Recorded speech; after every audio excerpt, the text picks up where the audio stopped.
Bonjour à tous, donc on se retrouve pour une vidéo pour faire le point sur l'actualité de l'Olympique de Marseille et notamment faire une petite vidéo de pas trop longtemps d'avant-match, avant la rencontre de dimanche entre l'Olympique de Marseille et l'OGC Nice.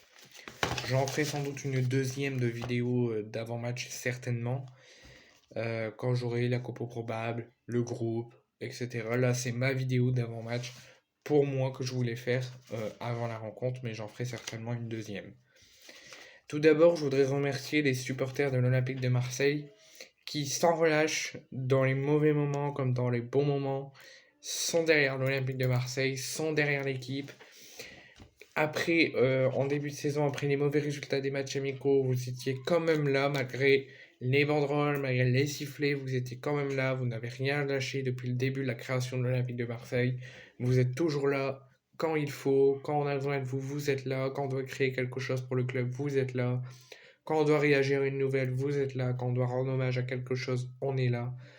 Pour cette rencontre très importante contre l'OGC Nice au Vélodrome dimanche, il y aura plus de 65 000 supporters qui sont attendus pour la rencontre contre l'OGC Nice et je m'attends à plus de supporters, au maximum le même nombre face au Paris Saint-Germain en Coupe de France. Donc merci vraiment à vous tous et continuez à pousser l'Olympique de Marseille vers la victoire. Ensuite, on va faire le point sur le classement avant cette rencontre. Avant les matchs de ce week-end, et donc le match de l'Olympique de Marseille dimanche contre Nice, et notamment le match du Racing Club de Lens à Brest, on va faire le point sur le classement. L'OM compte un point et est distancé d'un seul point avec le Racing Club de Lens 3e. Donc l'OM est 2e avec 46 points après la victoire à Nantes et le nul de Lens. L'OM a récupéré sa place de dauphin mais est distancé par le Racing Club de Lens avec 45 points qui eux se déplacent à Brest. Monaco est tout derrière à 41 points à la 4e place et les Rennais sont 5e avec 40 points. Donc le top 5 est très serré. Il y a beaucoup de points de distance entre l'OM et le PSG, mais entre l'OM et le Stade Rennais, il y a un petit peu de points d'avance, mais ça reste extrêmement serré. Il faudra faire tout notre possible pour perdre le moins de points parce que ça peut être très fatal pour la suite de la saison. On va faire un point rapide sur le mercato, pas olympien, mais le mercato des anciens joueurs de l'Olympique de Marseille.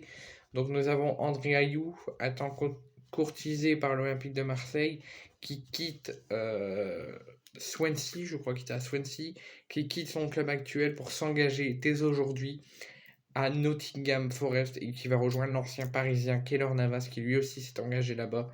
André Ayou ne signera pas à l'Olympique de Marseille mais signera à Nottingham Forest. Pour André-Pierre Gignac, lui, un temps courtisé encore une fois par l'OM, de même que Florian Thauvin, ne signera pas dans un club, ne signera pas à l'Olympique de Marseille, mais il va prolonger de 2 ans, donc jusqu'en 2025, chez les Tigresses des Monterrey.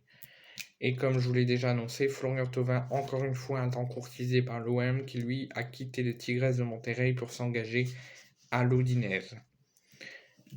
Nouvelle info, dimanche sera une fête, j'espère que ça sera une fête de football, et non pas un derby de la peur, mais que ça sera une fête de football sur le terrain et en dehors, mais surtout ça sera une fête parce que Pablo Longoria fêtera les 2 ans à la tête de l'Olympique de Marseille, donc ça faisera 2 ans que Pablo est à la tête de la présidence de l'Olympique de Marseille, et ça sera son 100e match avec l'Olympique de Marseille.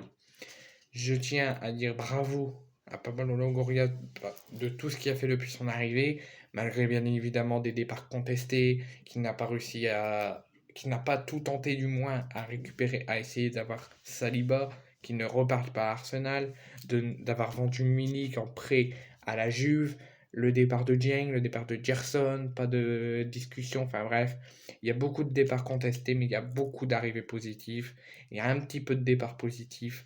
Pablo a fait un très bon boulot depuis son arrivée à l'OM, il fait progresser l'OM, il renforce l'OM, et moi je lui dis juste merci pour tout ce que tu fais. Et j'espère que ton 100e match à la tête de l'OM et tes 2 ans de présidence seront conclués par une victoire et une belle performance de l'Olympique de Marseille. Sur la compo que je mettrai, donc je mettrai Pau Lopez au but, qui a encore été magnifique contre les Nantais. Alors, selon comment va Mbemba, parce que je sais pas s'il y a eu juste une fatigue musculaire, une fatigue physique, est-ce qu'il va bien, est-ce qu'il va pas bien, mais moi, s'il va bien, je le mettrai titulaire. Aux côtés de Gigot et de Kolasinac, je mettrai Tavares et Klose, au moins une mi-temps, au moins un petit peu de la deuxième, et après le sortir, parce que je sais qu'il n'y aura pas encore 90 minutes dans les jambes. Tenter de mettre Verretou, Rongier, et en attaque Kendouzi, Malinowski ou Payet et Alexis Sanchez. Et si Kendouzi est au milieu, je mettrai un Malinowski, Payet et Sanchez. Et j'ai une annonce à vous faire. On s'y attendait. Balerdi, Mbemba et Rongier étaient les trois. S'ils recevaient un carton jaune contre le FC Nantes, il était suspendu pour le huitième de finale de Coupe de France, ou même plus selon la sévérité de la commission. Mbemba et Rongier n'ont pas reçu de carton, mais Balerdi a reçu un carton jaune, et ce qui lui verra une suspension d'une rencontre, et ça sera au huitième de finale de Coupe de France au Vélodrome contre le Paris Saint-Germain. Il sera suspendu.